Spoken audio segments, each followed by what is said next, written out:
Good evening, alumni, friends, students, staff, and faculty. Our program will begin in just a moment. We ask that at this time you please take your seats and silence your electronic devices. Please note the exits located throughout the ballroom, in particular the ones nearest you.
Good evening, and welcome to the 2024 UMBC Alumni Awards Ceremony.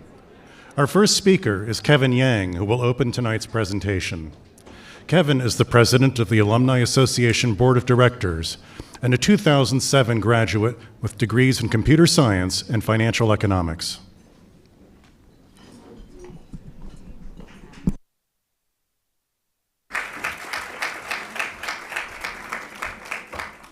Good evening,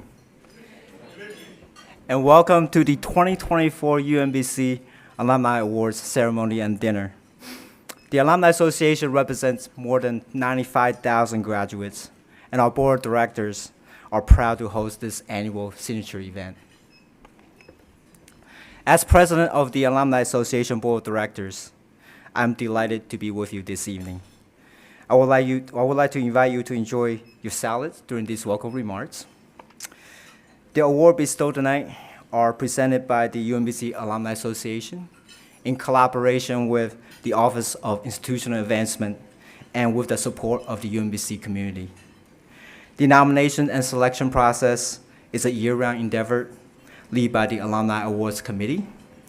Sean Williams and Karen Wooder serve as co-chair for this year's committee, and I would like to acknowledge their efforts in leading the committee throughout this year. Thank you both.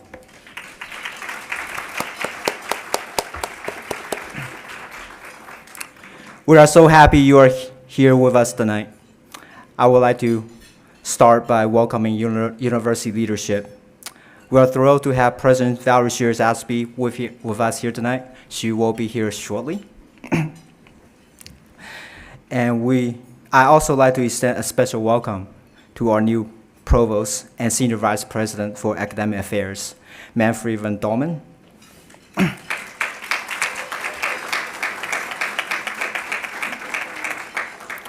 Who is attending this evening with his wife, Jennifer.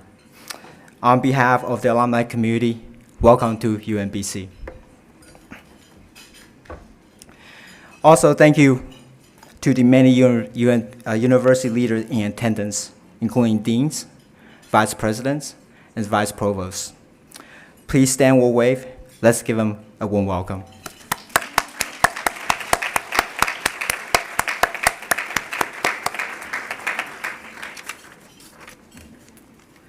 We also have with us some very special members of the UMBC alumni community. There are our founding four alumni, graduate of the first four class at UMBC from 1970 through 1973.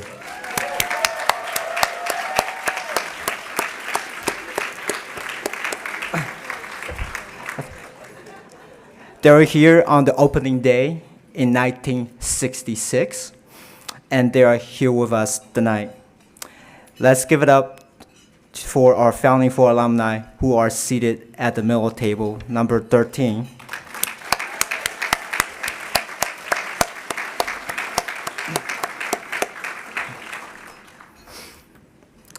I'm sure you all agree with me that tonight is a special night.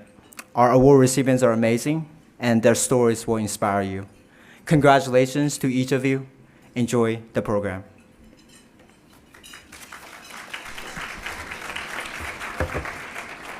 Now, please join me in welcoming Alumni Awards Committee co-chairs, Karen Woodard, who graduated in 1990 with a degree in English, and Sean McWilliams, a 2016 Applied Mathematics Master's graduate. Good evening. Thank you. Good evening. As co-chair of the Alumni Awards Committee, it brings me great joy to be with you tonight.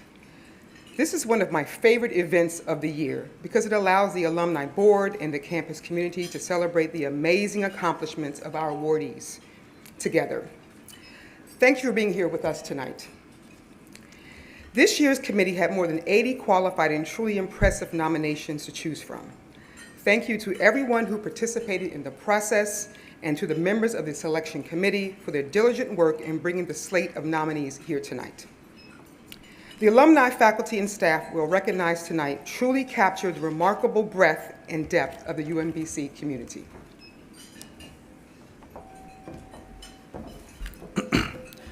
You'll note in your program that we've highlighted 8 students who were awarded the Alumni Endowed Scholarship. Since 1996, the UMBC Alumni Association has provided scholarships to outstanding juniors and seniors, awarding more than $263,000 in scholarships and helping more than 148 students graduate.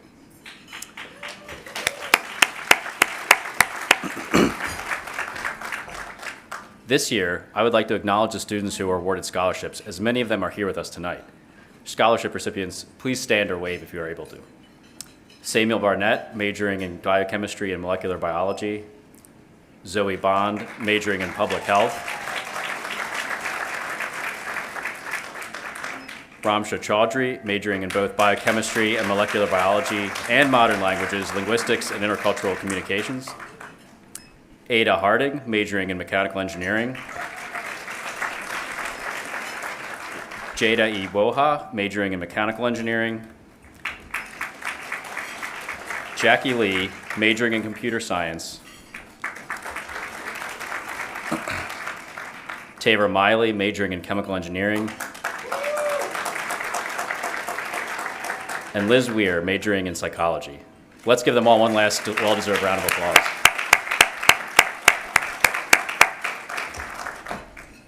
As an alumni board, we are excited to support each of you. As a cohort, you all embody a standard of excellence that will carry you and UMBC to continued success.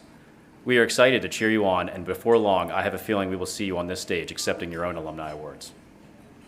In the program, you'll see recognition of the donors to the Alumni Endowed Scholarship. We thank you for helping to make it possible for the board to award these scholarships and help students achieve their goal of earning a degree from UMBC.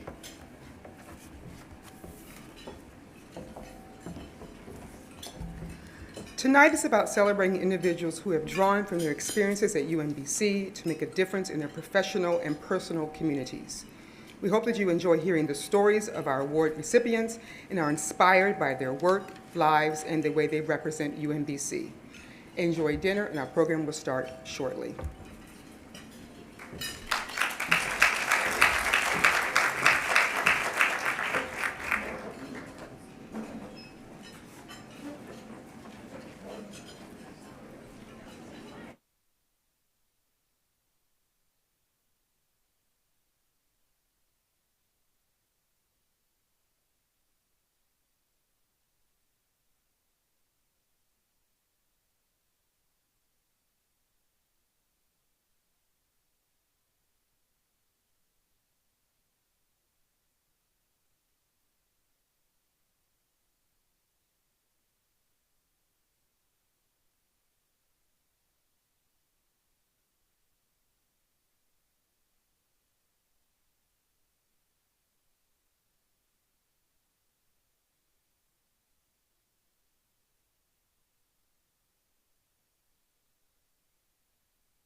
Hello, everyone.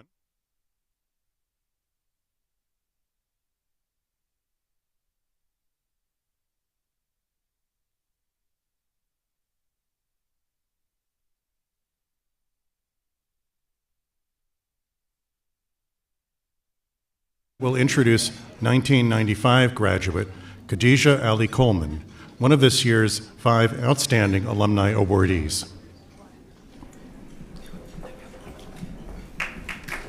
Thank you. Thank you so much. Good evening.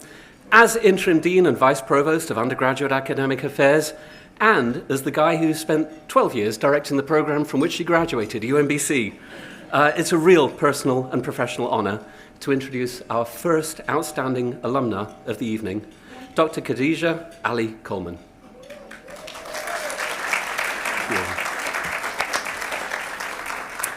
Dr. Ali Coleman first stepped into our campus in the fall of 1991, immediately coming to INDS, which I learned in that job is often the sign of an outstanding student to arrive in their freshman first year. Now, crafting a unique degree in African American Studies and Mass Media. She showcased her dedication to blending disciplines under the mentorship of Dr. Acklin Lynch in African American Studies and Dr. Alonzo Lamont in theater. Completing her degree in 1995, she also earned a minor in writing, setting the stage for the inspiring career that followed. During her time at UMBC, Khadija was a vibrant presence on campus. She contributed her voice to the Retriever student newspaper and to Voices magazine, while also taking on leadership roles in the Media Advisory Council, the Student Government Association, the Black Student Union, and various residential life programs. Her commitment to supporting fellow students extended to serving as a note-taker for students with learning challenges and as a student peer advisor. After graduating, Khadija continued her academic journey, earning a doctorate from Morgan State University and becoming a celebrated author and educator. As the 2023 to 2026 Poet Laureate of Prince George's County, Maryland, yes, that's good. Thank you. She's been recognized for her cultural contributions as a multi-genre writer and a community organizer. Her plays include Fundable, which the Washington Post called a bitterly funny Southeast satire, and has been presented at esteemed venues such as the John F. Kennedy Center for the Performing Arts and the Baltimore Theater Project. Her poetry collections, For the Girls Who Do Too Much and The Summoning of Black Joy, along with her children's book about Mariah's Maracas, highlighting her diverse work. Khadija's impact extends far beyond her writing. As the founder of the Black Writers for Peace and Social Justice, Incorporated, and the Liberated Muse Arts Groups, she champions transformative learning experiences for writers and artists. Her work has provided essential support to the thousands of families through initiatives such as Black Family Homeschool Educators and Scholars, LLC, which she established during COVID. It's therefore with immense pride that we welcome Dr. Khadija Z. Ali Coleman back to UMBC to celebrate her remarkable accomplishments and the lasting impact she's made as an educator and a community leader. Please join me in honoring Dr. Ali Coleman as she takes the stage now to accept her Outstanding Alumna Award. Yes.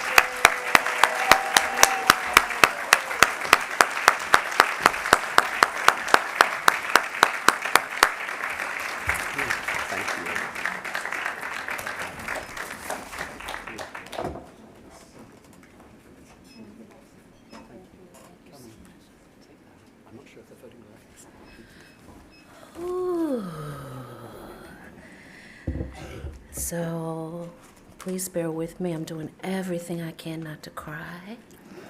I am a crybaby. Hello, UMBC, families and friends. Give it up for yourselves, looking very beautiful. And that'll give me some time to get myself together. So I have some remarks written down so that I don't talk you to death and blubber. But I wanted to say, first of all, thank you very much to the Alumni Committee. This is a beautiful event. This is a beautiful event, and the food is good too, isn't it?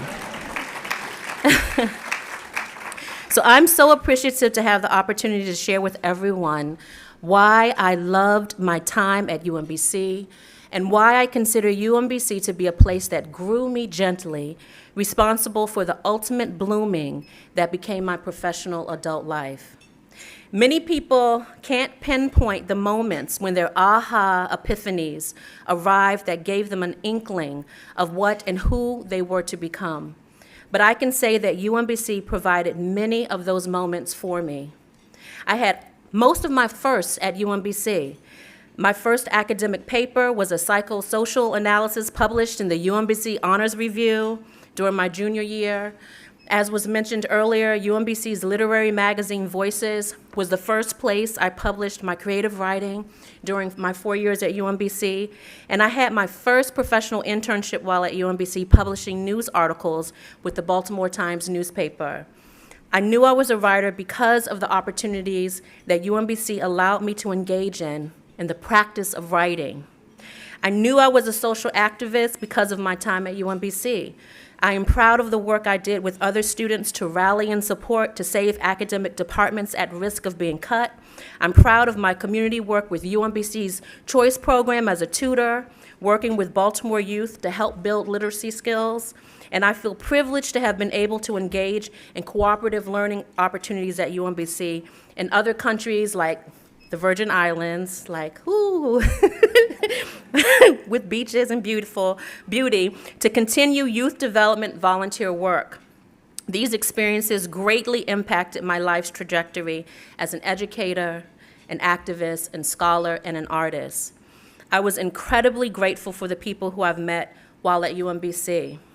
Dr. Jamie Washington, Dr. Yvette Mosey Ross, Cynthia Hill, Dr. Ackland Lynch, the late Miriam DaCosta Willis, Kim Trowbridge, I don't think I know your married name, Kim, are just some of the faculty and staff who left lasting impressions on me, blessing me with advice or modeling ideas that I have carried with me into my professional adult life.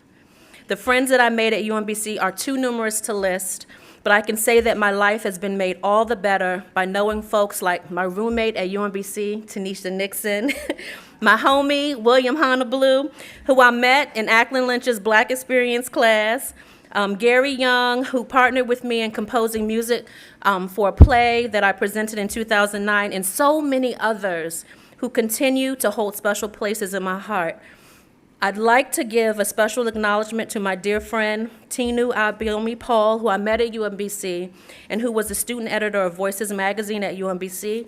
She passed away this past September 26th and would have been clapping for me from her perch in front of her laptop screen at home in Texas, and I will miss her with all of my heart. UMBC is such a large part of my history. I thank you for allowing me to be part of UMBC's history too. I stand here representing the students who are low income and had to work while in college. I was a resident assistant tutor, y'all heard all the jobs they said. I represent the students who came to UMBC leaving troubled domestic situations behind.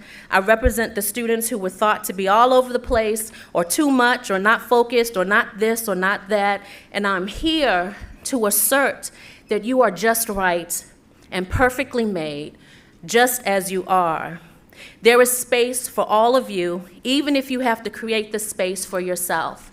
I appreciate the interdisciplinary studies, now called independent studies, from the bottom of my heart because it allowed me to create my journey for myself.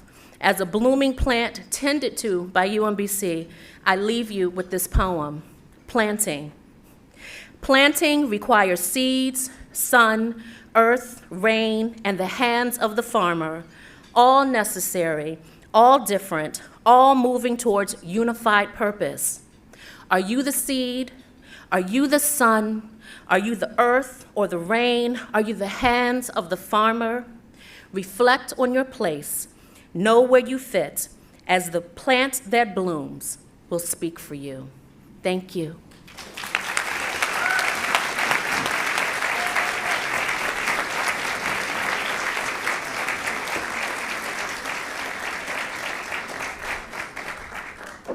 Please welcome Mark Martin, Professor and Chair of the Department of Chemical, Biochemical, and Environmental Engineering.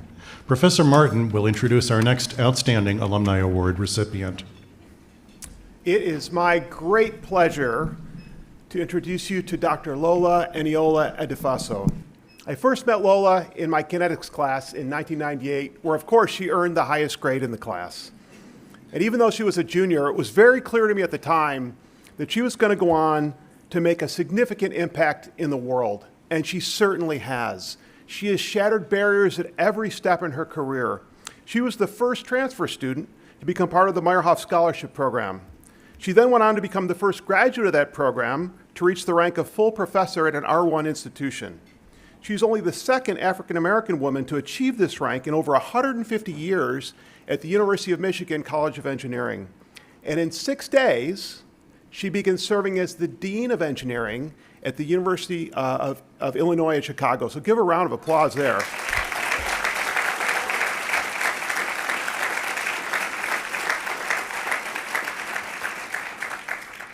Dr. Eniola Edifaso is a recognized leader in the fields of chemical and biomedical engineering.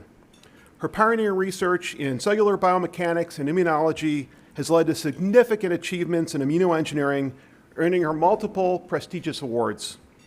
She actively contributes to the greater community as well, serving on boards for organizations like the American Institute for Medical and Biological Engineering and the Biomedical Engineering Society. And she also gives back by serving students. Through mentoring UMBC students, including hosting Meyerhoff Scholars in her lab, Dr. Eniola Edifaso continues to inspire the next generation of engineers. And so please join me in celebrating the exceptional and outstanding contributions of Dr. Lola Eniola Edifaso.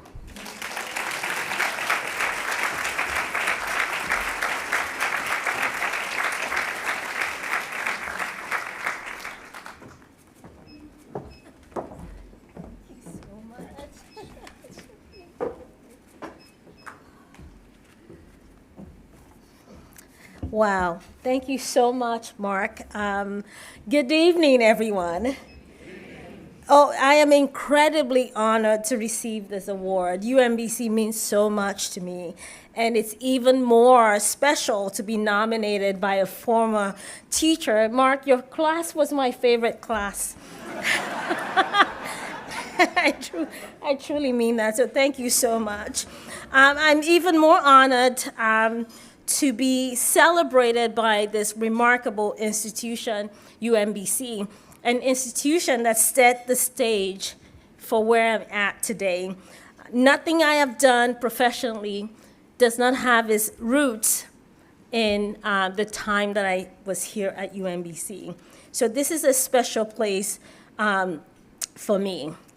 But I did not know how special UMBC was going to be when I came here as an undergraduate student. I could not have imagined the transformative experience that I was going to have.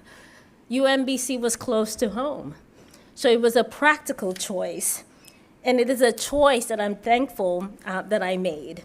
I reflected on my time at UMBC, and I cannot stress to you, and words cannot truly describe how integral UMBC is to shaping who I am professionally and in many ways personally. The kind of discipline and self-love that I learned from UMBC, it's something that goes with me both on my professional life as well as academic life. Thanks to this rock-solid commitment to nurturing and promoting and supporting growth mindset, I discovered not only my passion, but also the confidence to dream and to dream big. I was this little African girl that came to UMBC as a caterpillar, and I left as a butterfly, one that can fly high and get lost in the field of dreams that is the world that I live in. I cannot reflect on my time at UMBC without acknowledging the Meyerhoff Scholarship Program. It was a massive driving force for my success during my time at UMBC. I went from a kid who can do work to a kid who was celebrated for his brilliance. You have to understand, as a Black woman in engineering, the world expects me to be below average. And UMBC lifted me up. And that was a massive impact, had a massive impact in my path today. It set me on this rich and rewarding path. And I cannot accept this award without recognizing how pivotal that program was to my journey. I am therefore very much grateful to our President Emeritus, Freeman Hrabowski, for his vision for the Meyerhoff program, his unwavering support for the alums of the program. He still called me a couple of weeks ago to say, Lola, I am so proud of you. His influence has been and continues to be a powerful force in my career and life, and he's not only given me the freedom to dream, he always insisted I do. I will end by saying that I owe a heartfelt thanks to my first undergraduate research advisor, the late Dr. Janice Lumpkin. She was the one who nominated me for the Meyerhoff program, but she was the one who really showed me what it means to care about a student. I was a lost undergrad who did not know what to do, and I looked up the chemical engineering website, and I saw a person who looked like me. And I emailed her, and she responded. And that response changed my life.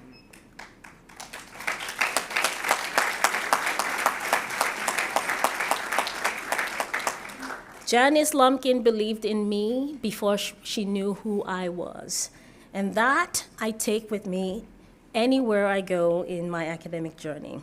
I'm grateful for Dr. Juliet Ross, who took me in when we lost Dr. Lumpkin unexpectedly.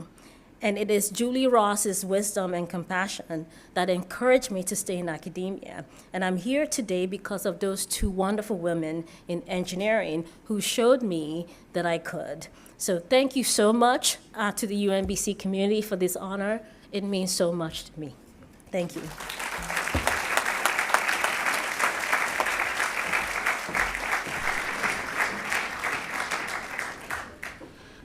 Please welcome Arya Gangapati, Professor of Information Systems and Director of the Center for Real-Time Distributed Sensing and Autonomy, to introduce our next Outstanding Alumni Award recipient.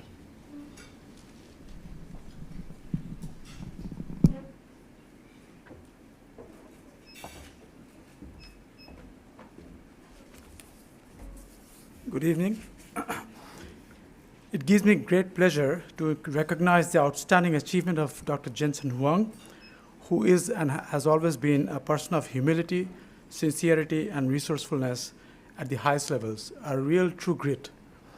As the founder and CEO of Precise Solutions, software systems, Dr. Jensen Huang has propelled his company to remarkable heights. His innovative solutions have not only transformed the landscape, but has also played a crucial role in enhancing the USA food safety system, supporting vital operations across numerous states. Yet, Dr. Huang's influence exceeds far beyond his professional achievements. He embodies a spirit of civic engagement through the Precise Foundation, dedicated to fostering access to STEM education for underrepresented students. Dr. Huang maintains a strong connection with UMBC through his role on the advisory board for the Department of Information Systems. His efforts, such as providing scholarships for first-generation students, demonstrates his steadfast commitment to supporting the next generation of innovators. Today, we honor Dr. Jensen Huang, whose influence is deeply felt throughout our community and serves as a source of inspiration for us all. Please join me in welcoming Dr. Huang to the stage.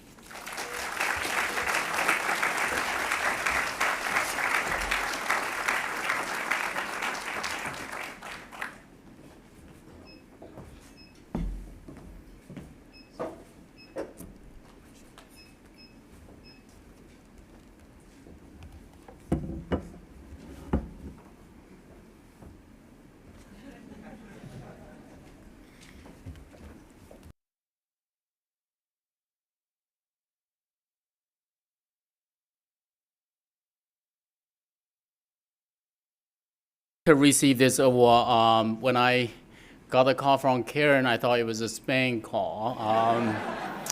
But then she followed up with the email, and I realized it's real. So thank you, Kevin, Karen, and Sean, and the UMBC Alumni Association. It means a lot.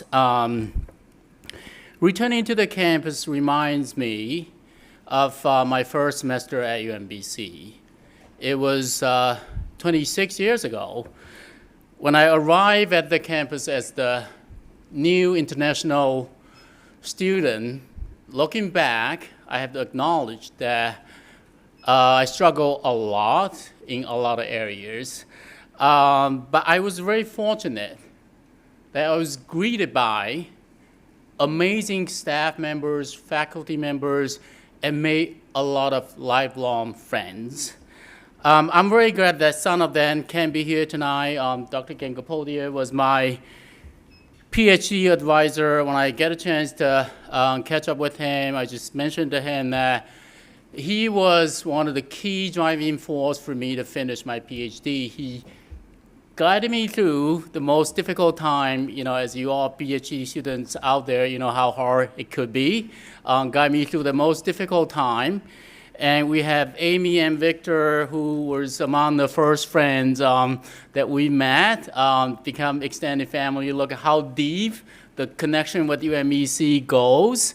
And we also, I want to also thank Department of Information Systems, Dr. Janager, thank you so much, and Dr. Chen and Dwayne and others for allowing me to continue to be involved with UMBC after graduation. And also, I'm very fortunate to have a few co-workers who are also UMBC alums, Mark, Gustav, and Triasi. Thank you so much for coming here. And obviously, I want to thank my family, my wife who's here, and my 3 boys. My boys are busy with bigger, more important things. You all understand that. But without the tremendous support from family, I wouldn't be able to stand here, right? About UMBC, I didn't choose UMBC. UMBC was my only option. I grew up from a very small, remote village in China. When I was a kid, there was no running water, my village, no electricity. UMBC, apparently, my family would not have ever afforded the tuition, right? UMBC gave me a full assistantship that allowed me to come here.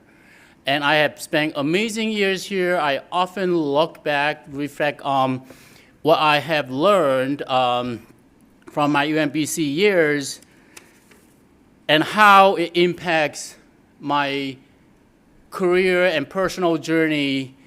About 2 weeks ago, I had the pleasure to meet President Shears Ashby. We talked about how I started my business. At the beginning, it was seemingly impossible, and then she responded, "That's so UMBC-like."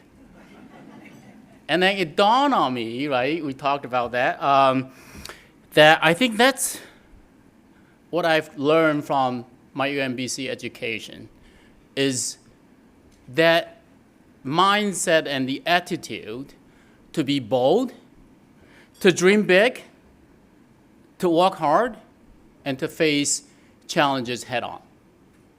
And it's that spirit that has guided me through every challenge and opportunity, right? I'm standing here, I'm very proud to be a part of this extraordinary UMBC family and community. As I accept this award, I am reminded of the responsibility that comes with it.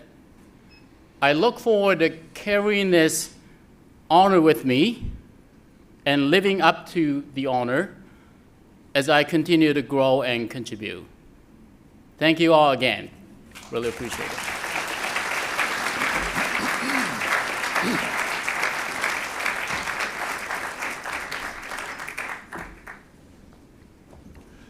Please welcome Steve Lazinski, class of 1971.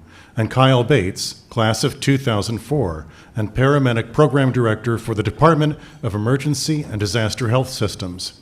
They will introduce our next Outstanding Alumni Award recipient.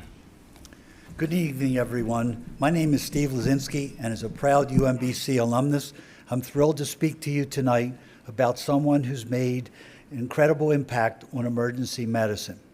Many of you may not be familiar with the Stop the Bleed campaign, a critical initiative that teaches ordinary people to stop life-threatening bleeding, especially in those vital moments before first responders arrive. And I'm Kyle Bates. It's no surprise that the Stop the Bleed campaign has such a powerful advocate, Dr. Matthew Levy. For those who don't know, Dr. Levy is a graduate of UMBC's Emergency Health Services Paramedic Program and now serves as the medical director. He's come a full circle.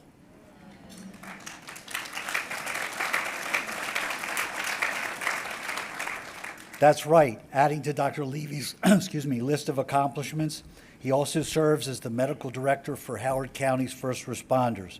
If you live in Howard County, his work touches your community directly. Thanks to his efforts, ambulances now carry blood, and just this year alone, that change has saved 17 lives before patients even reached a trauma center. However,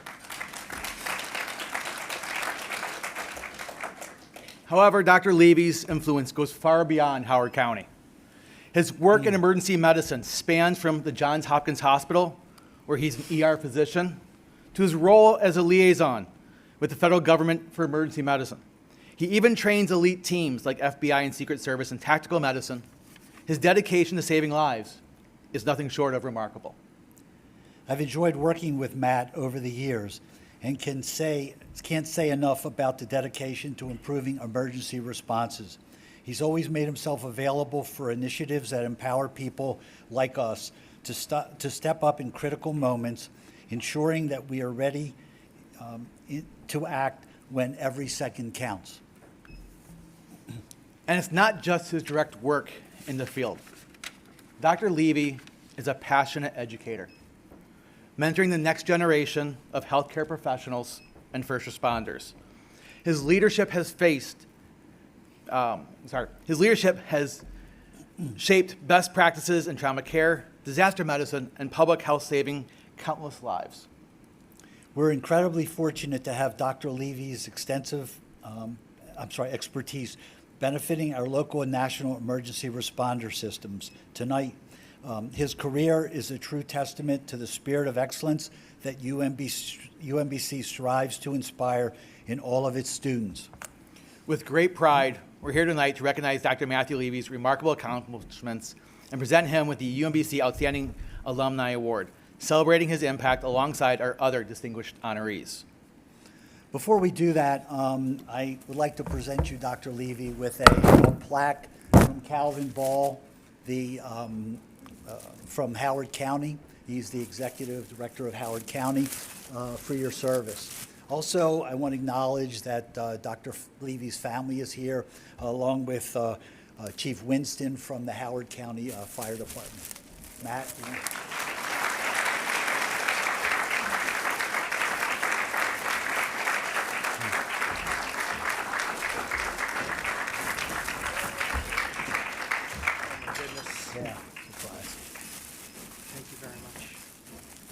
Please join us in congratulating Dr. Levy. Thank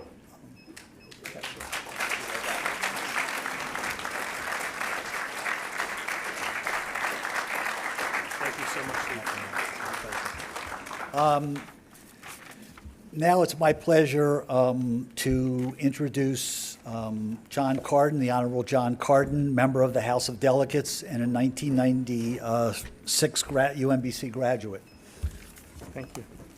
Thank you, Mr. Lazinski. Just take a moment.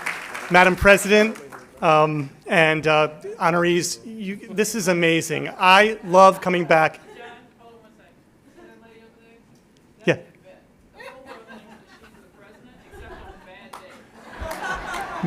Madam President, no Nobody could mistake you, Madam President. An extraordinary woman who has driven UMBC to higher heights. So thank you so much for being here, Madam President. I try and come to this event every single year because I'm amazed with the recipients and the honorees and what accomplishments you guys have done. I have the unique opportunity to present a citation from the state of Maryland and the House delegates to Dr. Levy, who happens to be a personal friend as well. I just wanted to mention, you've heard his extraordinary background. One of the things you didn't hear is that he's a Silver Medal of Valor awardee for his heroic response to the Columbia Mall shooting and his interaction with law enforcement and as an EMS liaison and an active member of the Howard County Fire and Rescue, which you heard. But that's just one example of how he lives his life to try and save other people's lives. His legacy will be one of making our state a better place, a safer place, through improving and streamlining effective and efficient emergency response. I could go on, but I have to tell you this one vignette. So I was a little skeptical with the Stop the Bleed campaign, which you already heard about, but out of my love for Matt, I went and did the training. He kept asking me, do the training, and I went and did it, and I will tell you what came out of it. I was empowered to be able to help save people's lives. And I took that back to the legislature, and we got them some more money. We're going to continue to get more money to be able to train others like you to make sure that everybody can save lives. And just as important as that, Matt, I will say that whether in the field, in the hospital, training people, Matt is saving lives every single day. He's like one of those people who is saving lives every single day. And just as important, for those of you who don't know him, he is one heck of a nice guy who's got a wife who's smarter than he is and who's got two daughters who are just so wonderful and have kept my daughters out of trouble for the last few years. Keep on doing that. On behalf of the House delegates and the state of Maryland, finally, let me present you with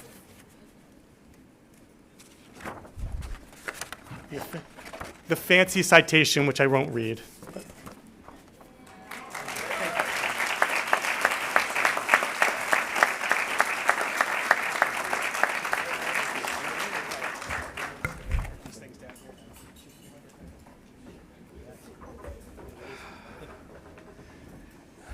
Wow.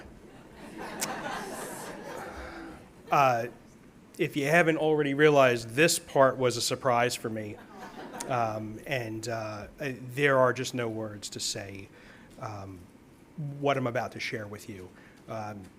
It's not by accident that I never emailed my remarks to the alumni office. I apologize for that.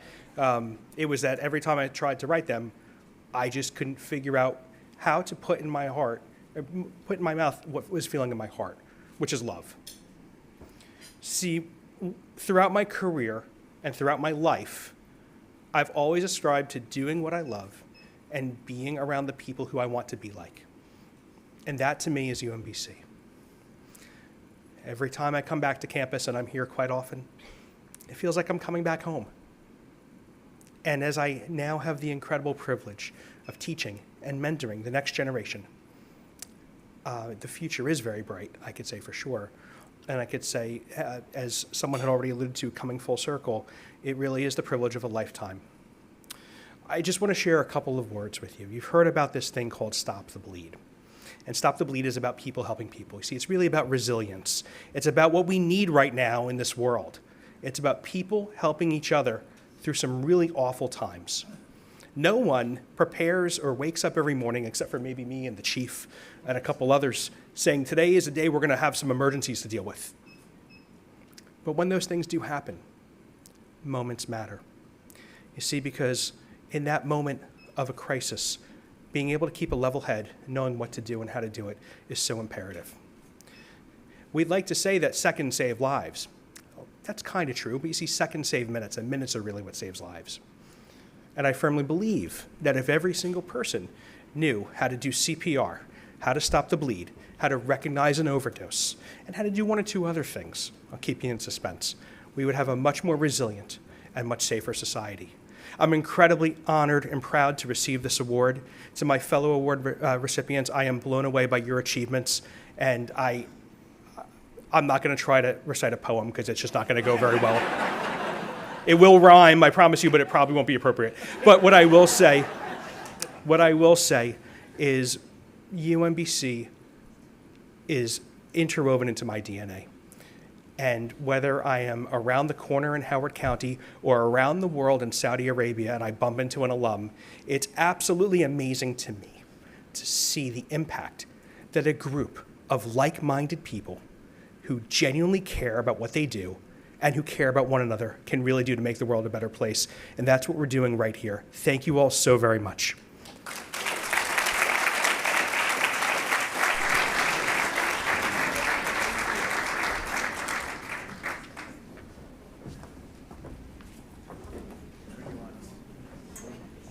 Okay. John, do you want to hold this one? Out of my hands. Okay.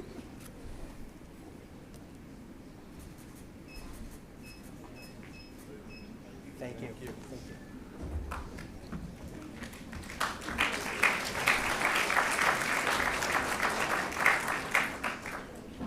Please welcome Professor of Mathematics, Manal Suri. Dr. Suri will introduce our next Outstanding Graduate of the Year, Padmanabhan Seshayur.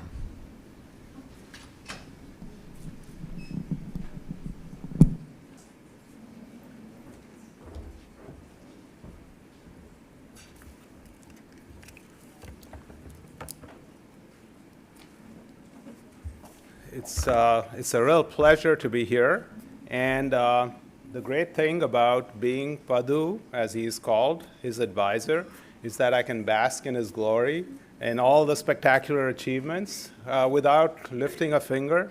Even being invited to this fancy shindig here, the food's great and everything.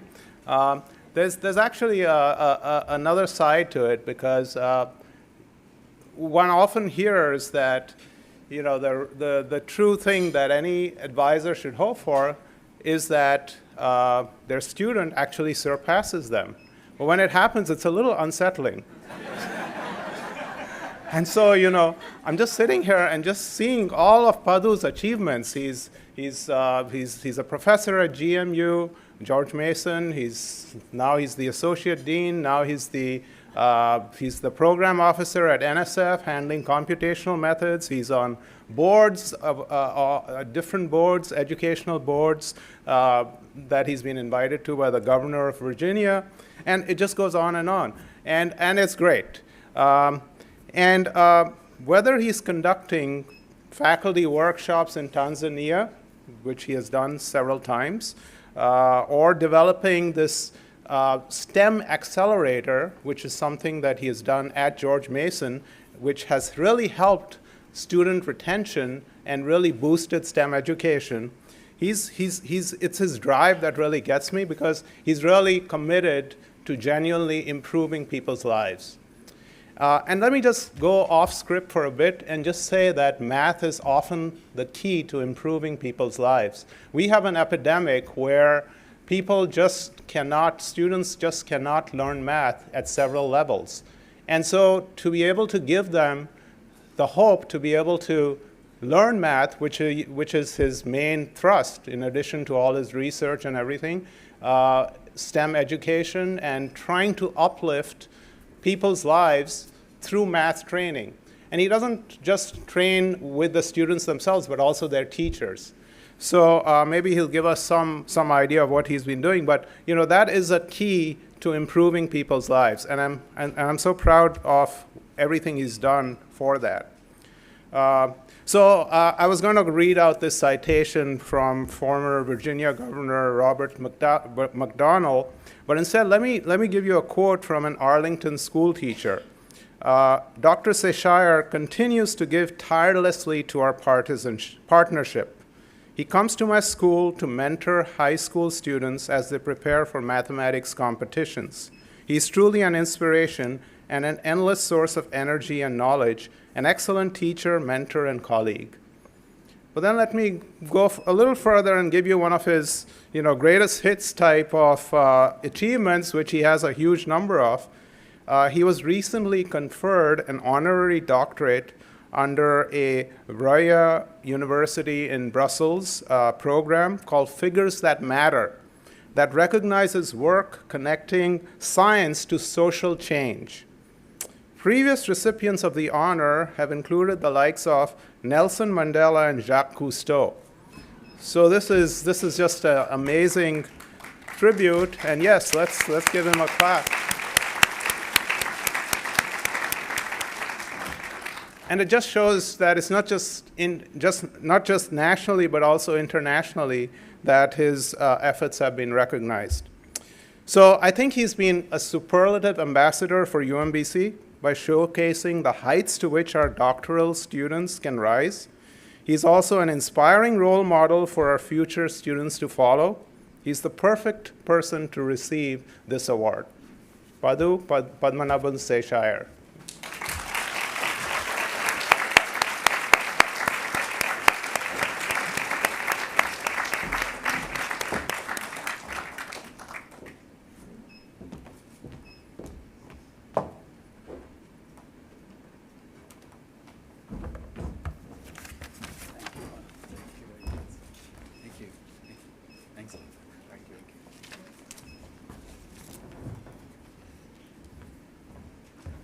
Well, being the last speaker, I know I'll try to make my part fast.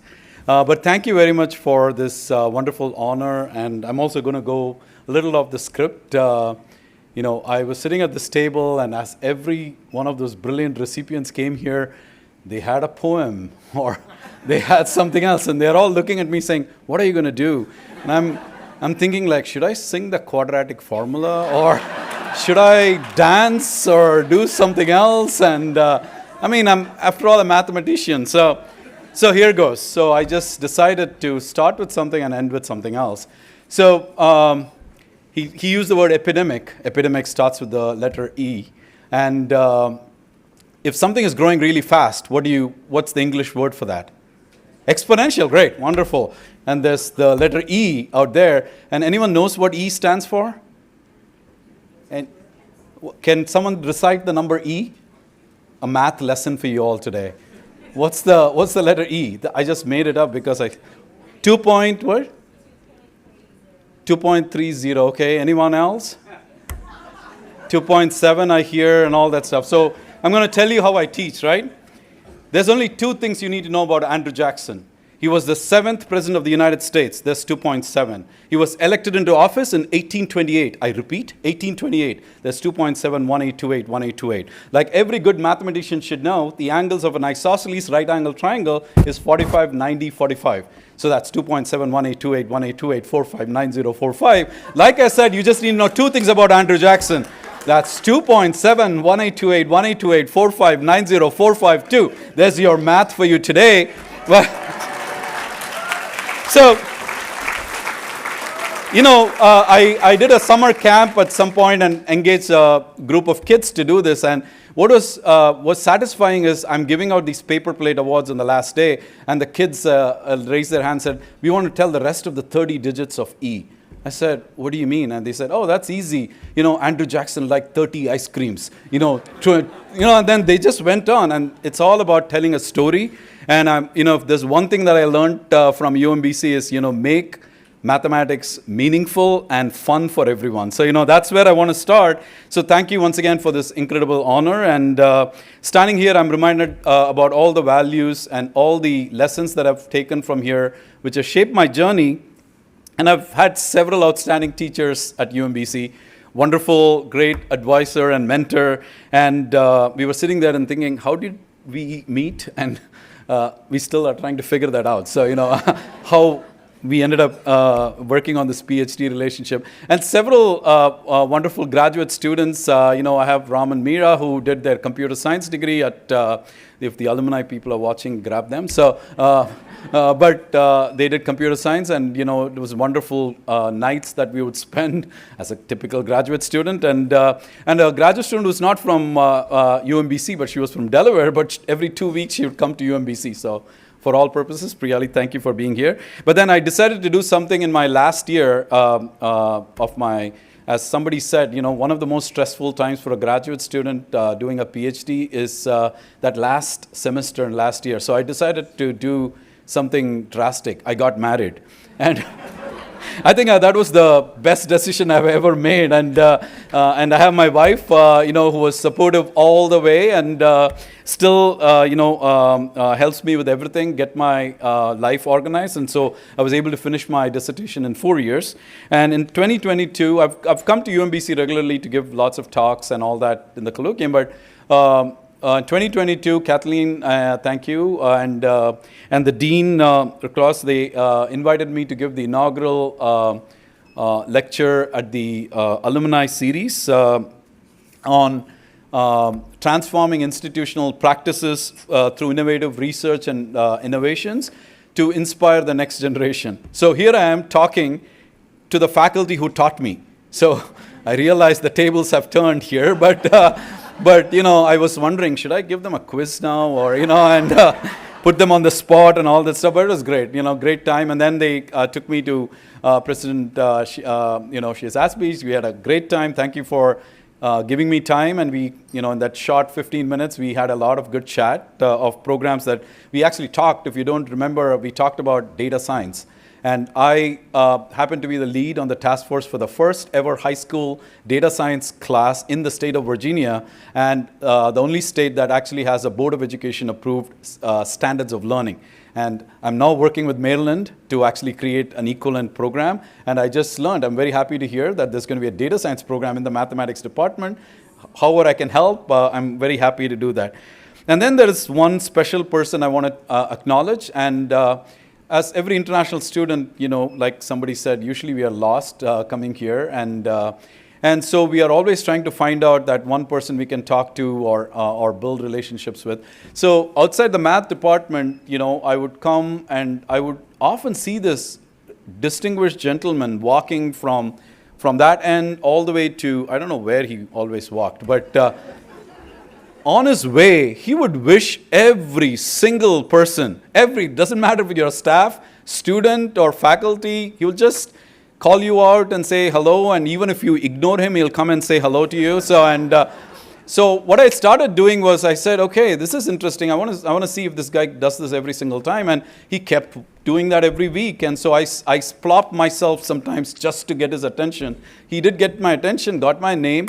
What was interesting is the next time I saw him was on the stage when I was getting a PhD, and Manil was shooting me, and this guy, we are talking about former President Freeman Hrabowski. I didn't know who he was, and I did hear in the newspaper once in a while, but I've never seen him, formally. And he shakes my hand also and says, "Congratulations, Paddu." I was like, "Whoa! How did he remember this?" And fast forward 20 years later, I'm one of the 2 keynotes at a Maryland statewide conference and another conference the same year on mathematics learning. And next to me is President Hrabowski, who was the other keynote. I was like, okay, this is it. This is my this is my moment. Having somebody who's like a leader, somebody who inspired everyone. I'm sitting next to him, and luckily he went before me. So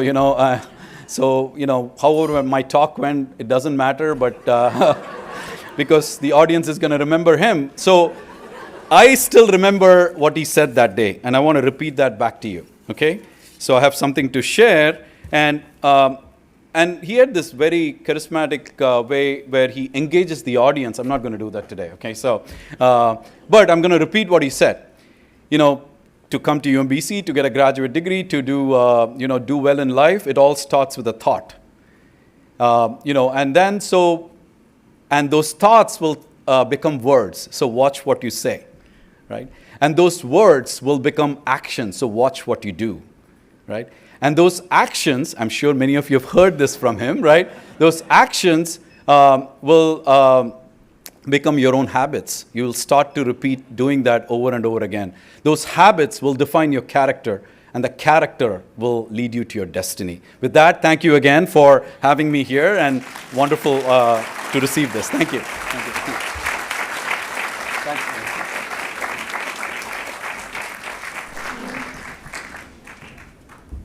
Please welcome the Vice President of Information Technology and Chief Information Officer for UMBC, Jack Seuss.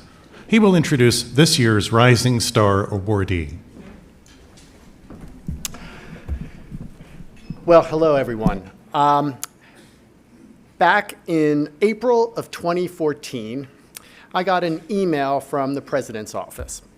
Jack, I'd like you to meet with a student, Austin Murdoch. So I emailed Austin, and we set up lunch at the True Grits, the student dining hall. And so I got to know this remarkable young man. Austin was clearly brilliant. He could talk about all the theoretical aspects of networking, but he also would ask very good questions about how we were using networks, what applications flowed over networks, and how we were thinking about securing those networks.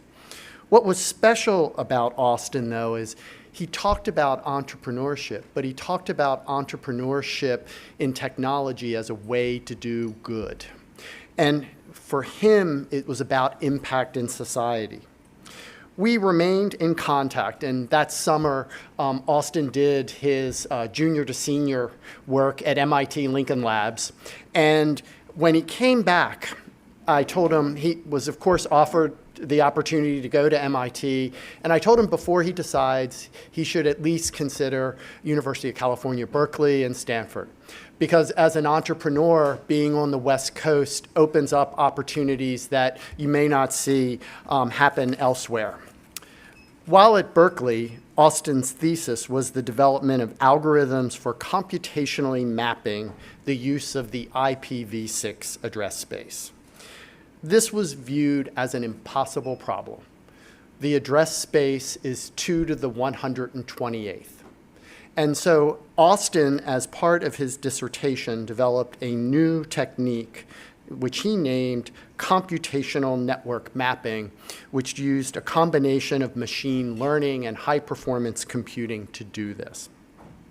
His work is fundamental to securely adopting IPv6, which is necessary in the future of the internet when every device that we own needs to autonomously communicate and connect with one another.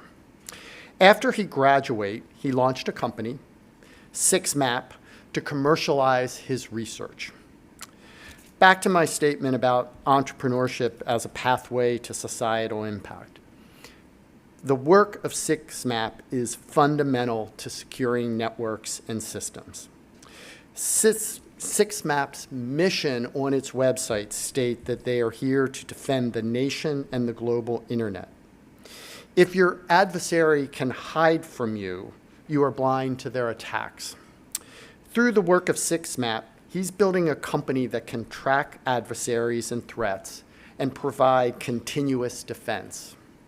In layman's terms, he's working to make the internet much more secure by giving organizations tools to proactively identify threats and automatically protect themselves.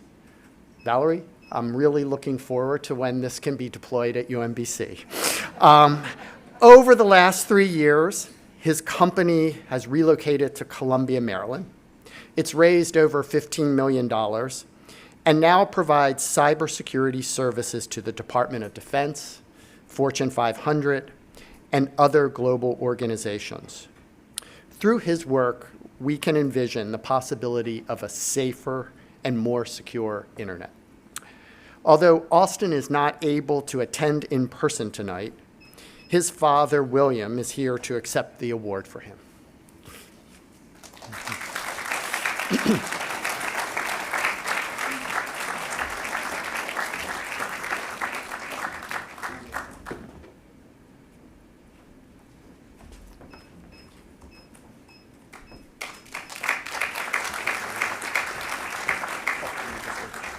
It is my great privilege to introduce Austin Murdoch, this year's recipient of the Alumni Association's Rising Star Award, through a video. Good evening, everyone. Thank you for selecting me for UMBC's Rising Star Award. I'm sorry that I could not be there in person tonight. I'm with my wife, who's giving birth to our second child. When I was a child, I developed a passion for science and decided that at an early age, invention would be my way of helping others. Through research, you can help more people than you could ever hope to meet.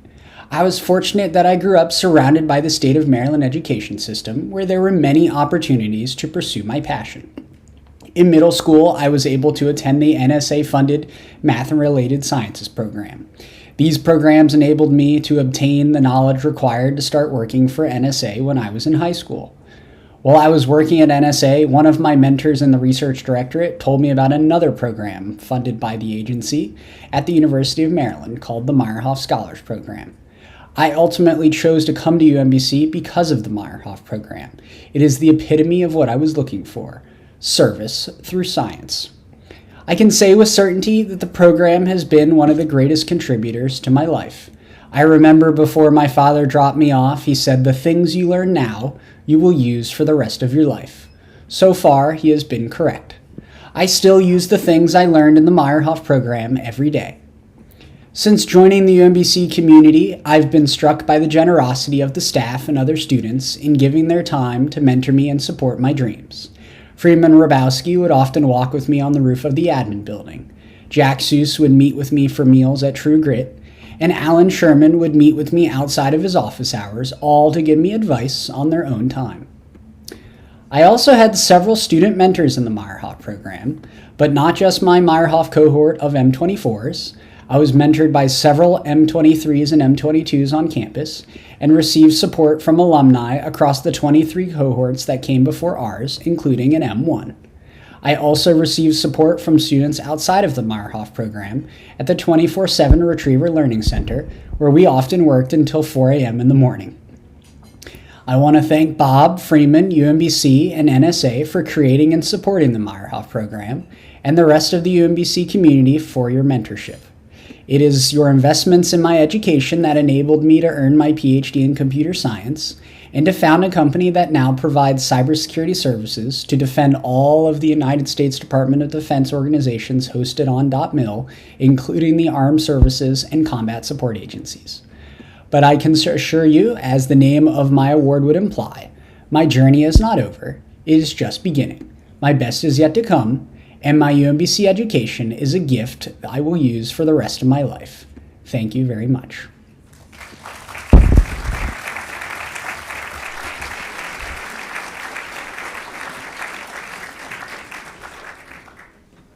Please welcome Dr. Vandana Janeja, Associate Dean for Research and Faculty Development in the College of Engineering and Information Technology and Professor of Information Systems. Dr. Janeja will introduce Dr. Faisal Quadr as the 2024 Distinguished Service Award recipient. Good evening, everyone. As Faisal would like to say, there's so much to do and so little time, and that's embodied in all our awardees, so congratulations to everyone. It's a great honor to introduce Dr. Faisal Quadr. With nearly 30 years of experience in engineering and cybersecurity, Dr. Quadr has made significant impacts in both federal and commercial sectors. And yet, he is a humble learner and an advocate for others, too, who does not hesitate to roll up his sleeves and get to work. As the co-founder and president of TechNuff LLC, Dr. Quadr not only leads innovative projects, but also prioritizes the growth of UMBC students. And he does that by employing alumni, offering valuable internships, and his commitment to education science shines brightly as an adjunct professor at UMBC, where he shares his wealth of knowledge and real-world experiences with the next generation.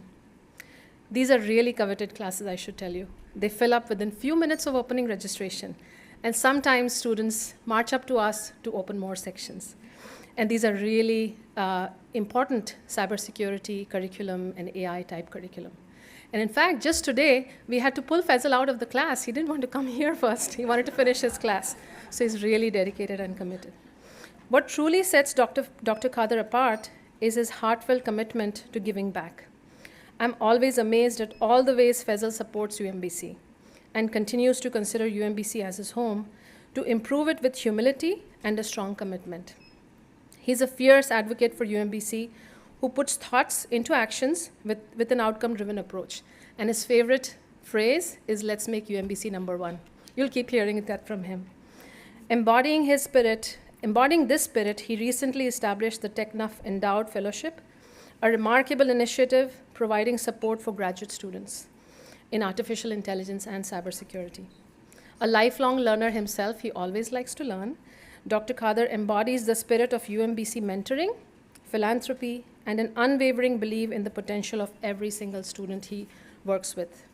Please join me in honoring our esteemed Distinguished Service Award recipient, Dr. Faisal Khader, for his outstanding contributions to our community and his enduring dedication to education and innovation. Dr. Khader.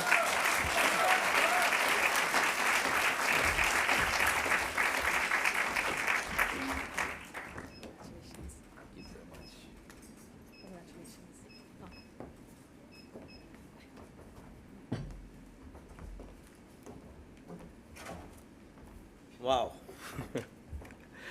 Good evening, everyone. Thank you so much. It's been such an honor. So basically, before I came here today, I was teaching, actually. I was in my class, and I told my students that, hey, I have a very important meeting to attend, so I'm going to cut my class short, and I apologized. But then I see there is a big smile that, hey, we get to go home early today. But again, it's a pleasure. Dear President Ashby, Dr. Janeja, Dean Dr. Joshi, Dr. Gangopadhyay, Dwayne, I can go on and on, Kim, Meredith, all my honorable professors and my colleagues, good evening to you all. I cannot express my gratitude enough for your unparalleled support and cooperation to grow me to where I am today. I am so grateful to my mentor, Dr. Janeja, for giving me unbelievable guidance and putting up with me to complete my doctoral study. UMBC also gave me the opportunity to teach and guide my brilliant students at the Graduate School of Information Systems under the School of Engineering. I wish my parents were here with me today, who would have been so proud, but I'm sure they're watching with Almighty. Nonetheless, my wife, my sister, her family, my kids, my best friends and families are here, which means a lot to me. When I was an undergraduate student in Wisconsin, I struggled so much to pay for my tuition and living expense. And that challenge has motivated me to establish an endowment fund for our students at UMBC. Every penny counts, and I will continue to support our students and our university as much as I can. I'm also striving to take our department to the next level as part of the advisory board member for our department. Last but not least, I will continue to bring opportunities to my students with internship and full-time positions at my company at TechNuff. Every week, I walk into my classroom and see the inquisitive eyes and hunger of my students to learn something new in technology. And that keeps me going, to give something back, to give whatever I have, to teach my students to take them to the right path of greatest success. I made a pledge when I started teaching with the help of Dr. Janeja. I got a call that, hey, there's a position open, do you like to teach? I said, I love to teach, that's my passion. So internally, I made a pledge that when I start teaching, I'm gonna make all my C students a B student, all my B students to A student, all my A students to A+ students. And I think I was able to do that, and I'm so proud to be able to make a difference for my students, because as they graduate, I bring them in. Like this past summer, I brought about 15 UMBC students to do internship at my company. And they did a phenomenal job. I mean, they're so smart, and I'm so proud of them. And also my inner pledge that Dr. Janeja also mentioned that, why not make our UMBC top 10 university in this country.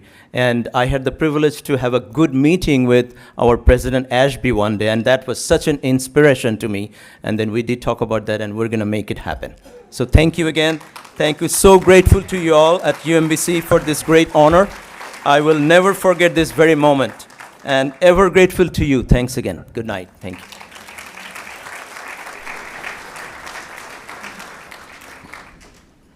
Please welcome Professor in Chemistry and Biochemistry and Howard Hughes Medical Institute investigator, Michael Summers. Dr. Summers will introduce our 2023 Distinguished Service Award recipient. So, 24 years ago, a young undergraduate at the National University of Singapore contacted me about doing a 6-month internship at UMBC in my lab. And I immediately said yes. And after a successful internship at UMBC, she went back and finished her work at Singapore and then asked about joining our graduate program, and she came to UMBC to pursue her PhD degree. Anne Weish's research in my lab led to some important papers on how the HIV virus reproduces. But in addition to doing that research, she also developed a passion for supporting and mentoring students from underrepresented groups. In fact, I should point out that one of her students, Adjoa Smalls-Manty, was a Meyerhoff scholar, one of the early Meyerhoff scholars, and she mentored Adjoa, who flew down from New York just to be here tonight with Anne Weish so she could help her celebrate. Adjoa went on to do her MD PhD at Oxford and Columbia University. Adjoa has mentored, while she was at UMBC, a number of undergraduates who went on to do great things. And Anne Weish did, and Adjoa is just one of those students. So when Anne Weish told me that she wanted to pursue a career in the pharmaceutical industry, I thought she might be missing a real opportunity because she's such a good mentor. And I was worried that she might not have the broad impact that she might be able to have if she was a professor at a university. But as I'll tell you soon, I couldn't have been more wrong. Now, after completing her postdoctoral studies with Sir David Lane after she left UMBC, she went on to do a second highly competitive postdoc at Genentech, which is the world's first biotechnology company, a very progressive company. And she made several important cancer-related discoveries that opened new doors for drug development. Although Genentech has policies not to hire their own postdocs, they made an exception for Anne Weish. She rapidly advanced through the ranks and was promoted twice this year alone, most recently to Director of Principal Scientist in the Drug Discovery Department. And I am now thrilled, and I mean truly thrilled, to tell you that today it was announced that one of the drugs that Anne Weish was developing has received FDA approval for the treatment of a difficult-to-treat HR-positive, HER2 negative breast cancer. This is...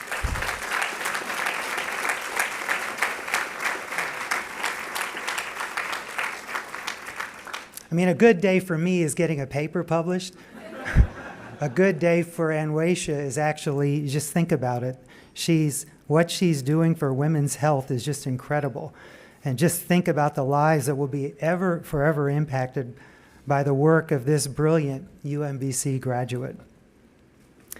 As Anne Weish has continued to use her leverage and influence to enhance diversity and culture at Genentech, and expand research opportunities for diverse students within their internship programs. She initiated activities to promote diversity, both hiring at the bench and even in very creative programs to diversify their leadership in the company. In 2020, she was selected to be Genentech's Scientist Mentoring and Diversity Program Mentor, and she was recruited to a second program that focuses on long-term strategic strategies for independent thinking and freedom to address problems in diverse ways and by diverse colleagues. Importantly, Dr. Day helped develop a very creative program aimed at recruiting individuals from diverse backgrounds into upper management. And this is, I've never heard of this in a company, but the idea was to bring in postdocs to do 2 years at the bench, 2 years in translation, and 2 years in upper management. And Genentech's very first ever hire was Alicia Dent, an African-American woman from UMBC's Meyerhoff Graduate Fellows Program. In 2021, Anwacia spearheaded a 5-year UMBC Genentech partnership, and she supported this with more than $750,000 that she's given to our program, that each year enables 2 of our Meyerhoff graduate students to conduct 6-month internships at Genentech. The grant provides additional resources for all of our students on our campus. And to date, more than a dozen Meyerhoff Graduate Fellows and other UMBC students have been interns or hired full-time by Genentech. In recognition of her contributions to both science and DEI, she was awarded Genentech's Emerging Leader Award in 2022. And in 2023, she was awarded the Genentech Changemaker Award for outstanding contributions to inclusive excellence in climate change. Dr. Day embodies boldness, courage in everything that she does, both as a distinguished scientist and as an executive director now of an artificial intelligence, oncology, and cancer biology leader. Although Anwacia was unable to attend last year's Alumni Awards ceremony due to COVID when she won the award, I am now beyond thrilled to introduce Anwacia Day as the 2023 UMBC Alumni Association's Distinguished Service Award. Anwacia.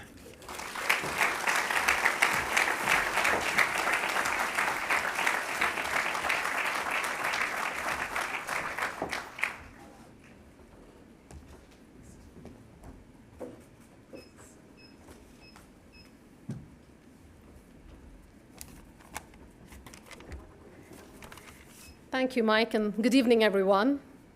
Thank you so much for this incredible honor. As I reflect on my journey, I can't help but think about the one common thread that ties us all together. It's UMBC. Our paths may have diverged since we were all here, but the memories we share, the friendships, the partnerships are what truly connect us. I remember my very first trip to the United States, where I had the opportunity to join as a summer intern in Dr. Mike Summers' lab. One of my most impactful summers was the summer in Summers' lab. And that experience wasn't just an internship. It was truly a turning point that changed the course of my scientific and professional journey. I think fondly back to those days and nights spent on campus, yes, often with our sleeping bag, food, ready to push through those experiments. What stood out to me then, and what still resonates today, is how UMBC fostered that deep sense of community. We supported one another, celebrated each other's success, and cared deeply about our collective growth. It was a place where we felt seen and valued, and that made all the difference in our lives. I want to take a moment to thank some really important people in this journey. Dr. Mike Summers for his exceptional mentorship. Your guidance has shaped my journey in ways that I always cherish. To the UMBC community, my teachers, friends, peers, lab mates, thank you for your unwavering support and for creating a place where we could all thrive. And that was so important. To my parents, your unconditional love, encouragement, and belief have been my foundation. You taught me that I could achieve anything I put my heart into, and that truly guided every step of the way. And my husband and my daughter who are here with me today, the greatest joys in my life. To my husband for his love and support, which means a world to me. You are truly a partner in everything I do. And to my daughter, thank you for being such a bright light in my life and for cheering me on in all my endeavors. UMBC, thank you once again for this incredible honor, and I'm so grateful to be part of this extraordinary community. Thank you.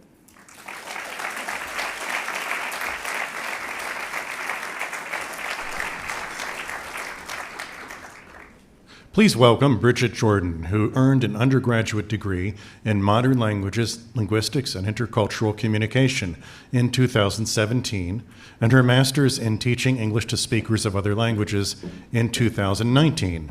She will introduce this year's Outstanding Faculty Award recipient. Hi, everyone. Wow. I'm a teacher at an elementary school, and I'm used to being in front of an audience, but you are the biggest class I've ever seen, so please bear with me. But anyways, good evening. It is my distinct honor to introduce Dr. June Lee, a professor whose impact on both my professional and personal journey as an ESOL educator has been truly transformative.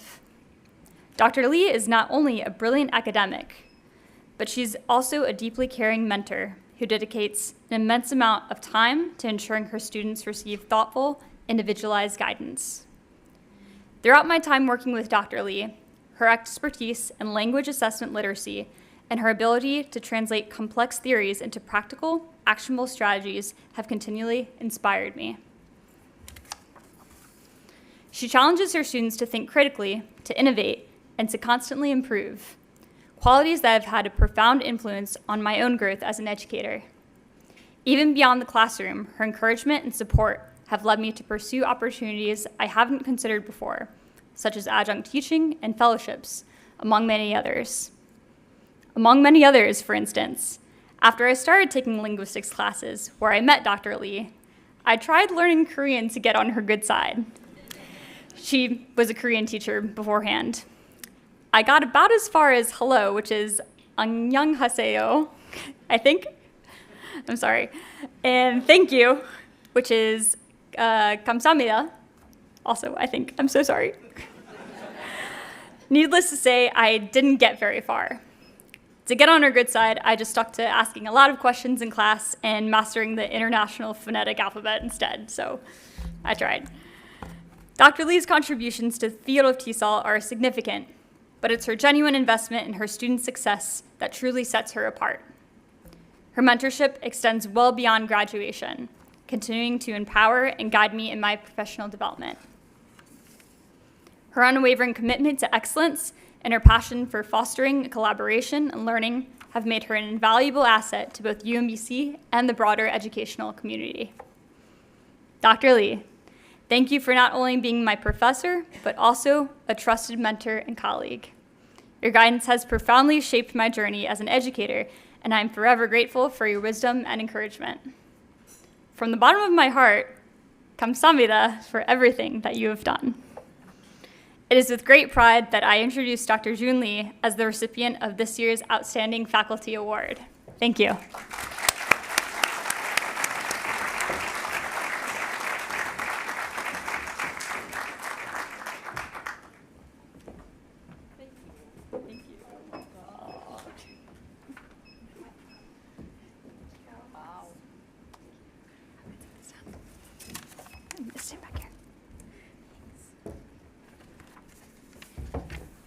Wow, it's like really, it does feel good that I have an incredible student. I have to say I'm such an introvert, so it was very difficult for me to write this speech, and then also thinking about standing in front of you, and also before that, to teach the teachers to be. So it was like a very big challenge for me to be in front of other people. But as you see, these wonderful students, they really helped me to become a good teacher. So let me read what I wrote, because I spent quite a bit of time to do it. Good evening. I'm deeply honored to receive this Outstanding Faculty Award. When I first joined the UMBC in 2015 as an assistant professor, I couldn't have imagined how profoundly this place would reshape me as a researcher, teacher, and a mentor. This award reflects not just my growth, but also the remarkable achievement of our students. And one such student exemplifies this perfectly. Bridget was an excellent student while pursuing her degree in our program. She was very hardworking, as you heard from her, and very inquisitive. When I met her again after she graduated, she had become an even more caring and dedicated teacher for young ESOL students who are eager to learn, but they still need more support for confidence. Oh, sorry. And then we conducted a collaborative project together to investigate ways to enhance the assessment experiences of her students and my students who will be future ESOL teachers. Our research on the collaboration between teacher educators, in-service teachers, pre-service teachers, and ESOL students has been one of the most fulfilling projects of my career. Witnessing her embrace research, present a work, co-author a manuscript has been truly inspiring. UMBC's commitment to putting students first resonates deeply with me. It echoes the philosophy of my own mentor, the late Dr. Teresa Pica. Though she is no longer with us, her influence lives on in my work.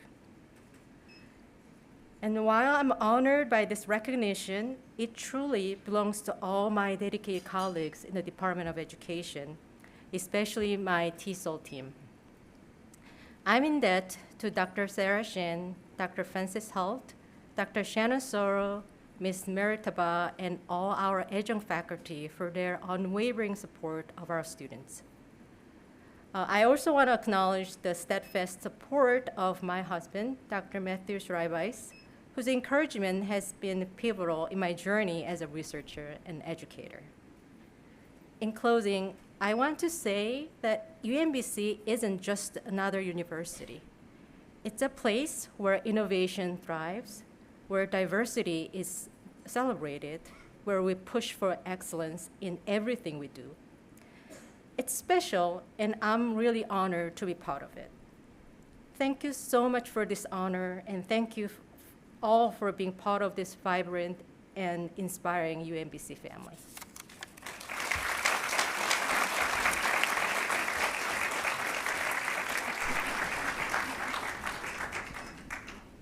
Please welcome Tess McCrae, who is a 2022 graduate in Interdisciplinary Studies and the coordinator for Civic Design with the Center for Democracy and Civic Life here at UMBC. Tess will introduce the 2024 Outstanding Staff Award recipient. Good evening. I nominated David Hoffman for the Outstanding Staff Award alongside my friend and colleague, Ricky Plessette. Ricky and I were student leaders at UMBC a decade apart. And for both of us and many of our peers, David was a true mentor and friend. He saw and cared for us as real human beings with things to teach, not just things to learn. He believed in our agency, our capacity as co-creators, and he empowered each of us to be and become our best selves and taught us how to empower others to do the same. Excuse me. The two of us and our peers and colleagues are far from the only people in this community who have been so transformed by David's presence in it. In every role he has held at UMBC across the 2+ decades he has worked, taught, and studied here, he has illuminated the possibilities that can emerge when we become real to one another and discover the power we have to shape our communities and our collective future.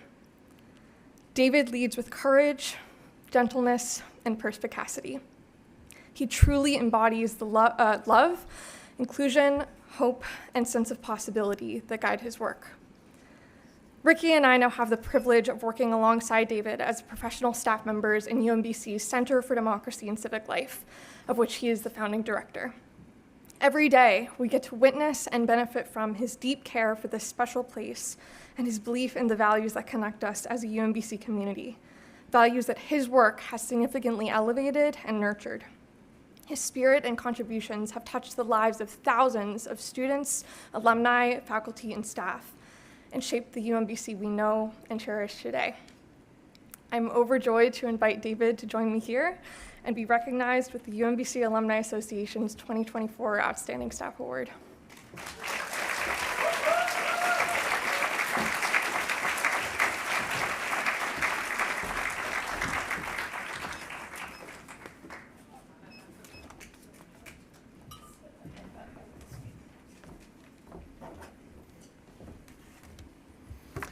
I'm here to tell you that President Shears Ashby is going to be up here next, so your patience is going to be rewarded.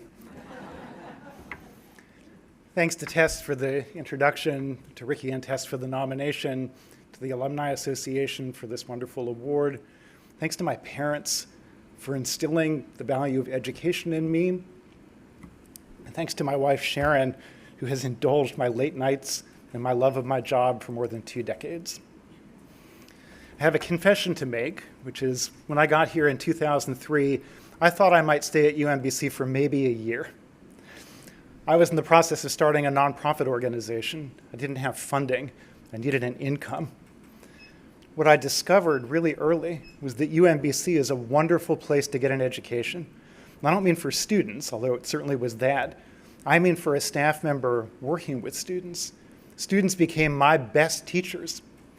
My roles at UMBC have involved working with students to help them discover their purposes and their powers, but from the beginning, they helped me discover mine.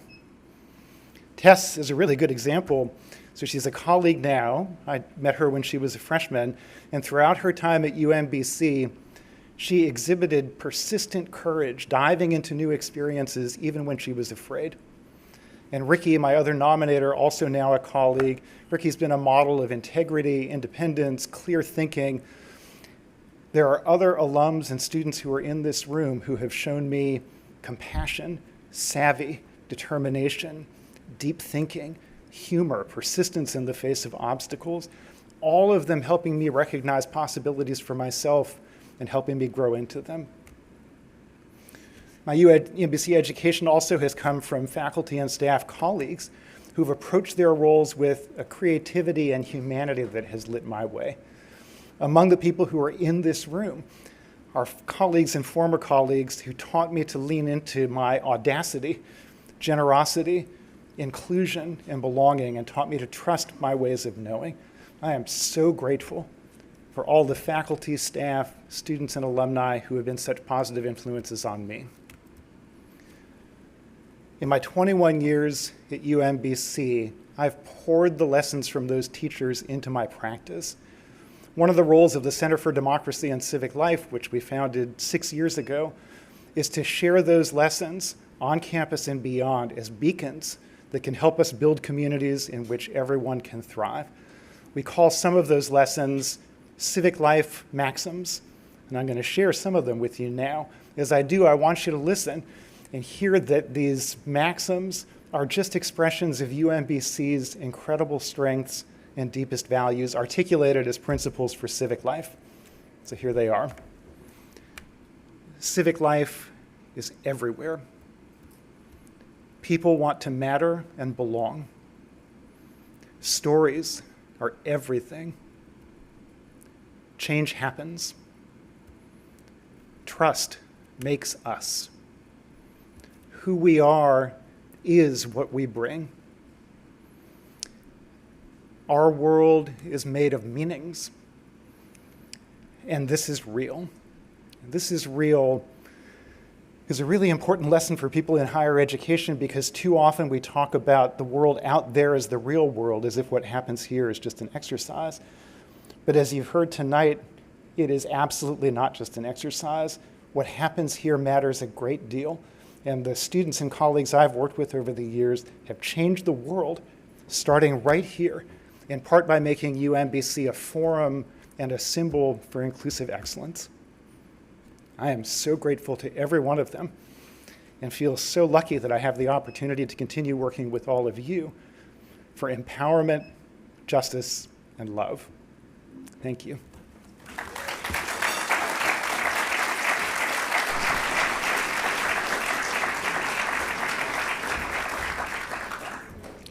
Now, please welcome UMBC President Valerie Shears Ashby to offer her final reflections and closing remarks.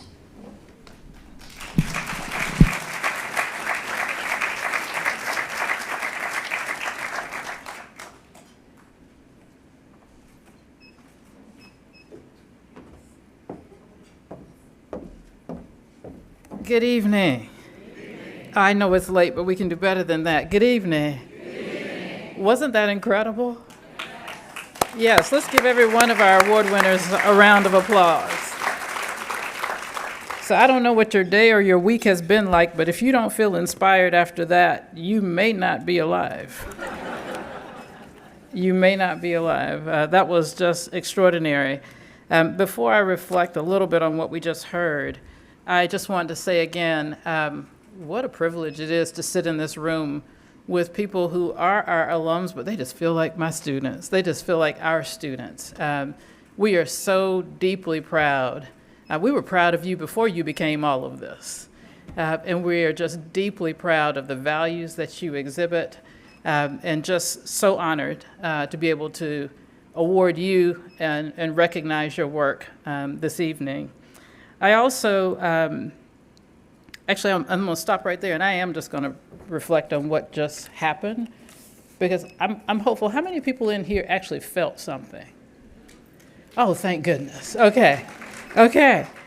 So as I sit there, I'm always writing down, because I'm thinking, boy, that is just brilliant. And I saw, by the way, I should introduce to you our new provost, Manfred Van Dulman, who's sitting in front of me. Manfred, will you stand? And I'd like to introduce his wife, Jennifer. Would you please stand? Please. Yes. So I'm delighted that you were here to see this, because that is UMBC. And I could see him, and I could feel him thinking, oh my goodness, I made a great decision. I felt that a couple of years ago, and I feel it every single day. So let me just tell you what I think I just heard, what I heard for myself. That UMBC is a place where people actually can grow.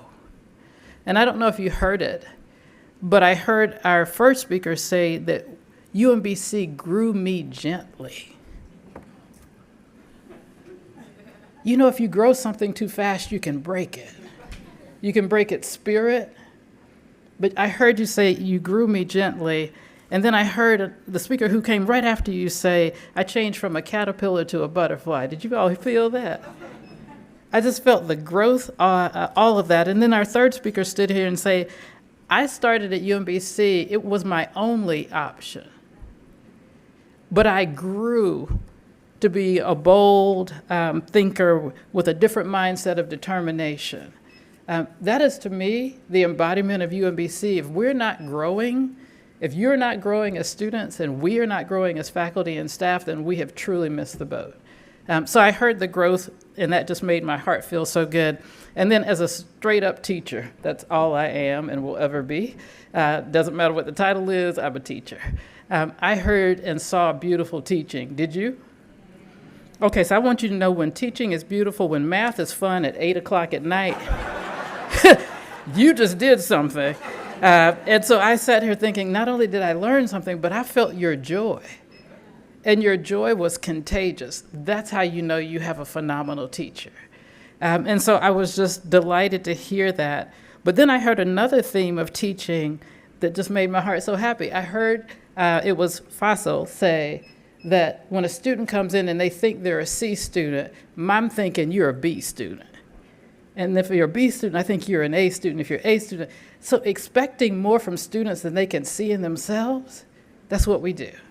And I was just so honored to watch two teachers stand here expecting better for people who didn't quite know they could be better. That's the heart of a teacher. And then I'll just close by saying everything I heard was about changing lives. But I heard one sentence that just blew me away, and it was that he lives his life to try to save other people's lives.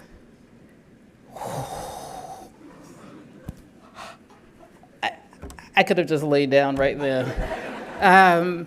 I will tell you, that is a powerful statement. I've heard people say, I want to live simply so that others can simply live. But that statement of you live your life to try to save other people's lives. And I not only heard it in what you said, but I saw it in Anwesha's work. She's living her life to try to save other people's lives. That is extraordinary. And so what I felt as I sat there was the same thing I heard from one of our faculty members. When your students do all of that, it's a little unnerving when they are so much better than you are. But then the second thing that I felt was just a pride of being in your presence and being a part of this rich community. And David Hoffman, you blow me away every time you stand up. I think I'm a good person, and then you stand up. I'm thinking I have so much personal reflection to do. But I'm so grateful because every one of those maxims that he called out as maxims for civic life, they're actually just maxims for living. And they're certainly maxims for being a university. And so I am grateful. His last statement was that this is real. This is real. Every engagement that we have with a student is real. It could actually be the engagement that changes their lives forever. It can't get much more real than that. This is not practice. This is real. And if every one of us in this community comes to be a part of this community, recognizing that every engagement we have every day is real, and that we have the power to encourage and uplift and live our lives so that other people's lives can be better, that's a good day. And so, David, as always, I need to go do some more work. But for all of our award winners, I just want to say how encouraged, how inspired, how uplifted I feel, and I think everybody in the room feels that. I also want to just thank the people who actually did the work in addition to the students, the faculty and staff. If you're a faculty or staff member in the room, would you please stand so that we can recognize you?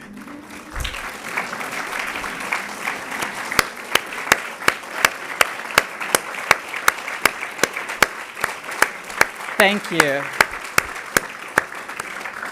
You all have made this an incredible community, and you continue to do so, and I'm grateful for the work that you do every single day. And so now I'd also like to just thank our families who are here, families and friends who've supported all of these wonderful folks. If you're a family or friend, stand up so we can recognize you, please. I see you.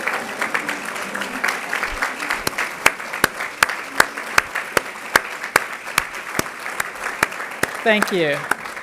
Thank you. I am incredibly grateful for your support of them. This is truly a wonderful community. And finally, folks who are running this, make sure I don't miss anything. And finally, I want to thank the people who made this an extraordinary event. This is my third one, and I keep telling them, they keep raising the bar. This is the first time that I've been here where we've done this as a dinner in this particular space, and it's just an extraordinary feeling. You all transform this room. For those of you not here every day, it does not look like this. But I have ideas now. Maybe it will. And so I'm really grateful. So for the team, they're standing in the back, and wherever you are, I just want you all to know, thank you so very much. This was a special evening.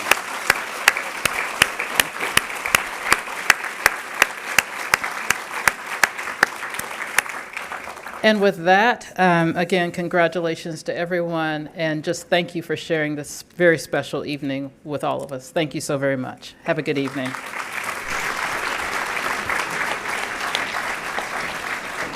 Thank you again for joining this evening's event. For those online, thank you for viewing. For those in person, please stay for a dessert reception here in the ballroom to celebrate tonight's honorees. We ask that all alumni board members, nominators, awardees, and scholarship recipients please come to the stage for photos. Thank you and have a good evening.